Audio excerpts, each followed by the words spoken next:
Hey guys, welcome back to this channel. In this video, I'll be showing you guys how you can catch the colorful brick large red damselfly in Heartopia. So you will need to go to Naniwa here in the Deer Tower, and you're going to want to initiate the special brick insect event.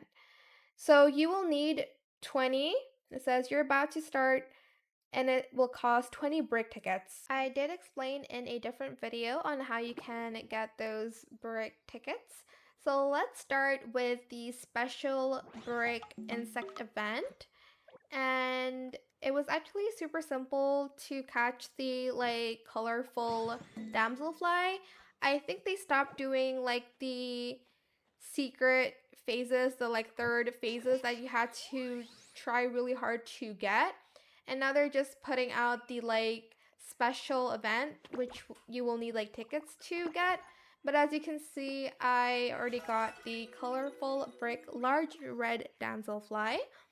And yeah, that is pretty much it really. I hope it was helpful for you guys. Don't forget to like, comment, share, and also subscribe to this channel if you haven't done that already.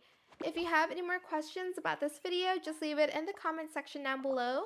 I will try my best to answer them all for you guys.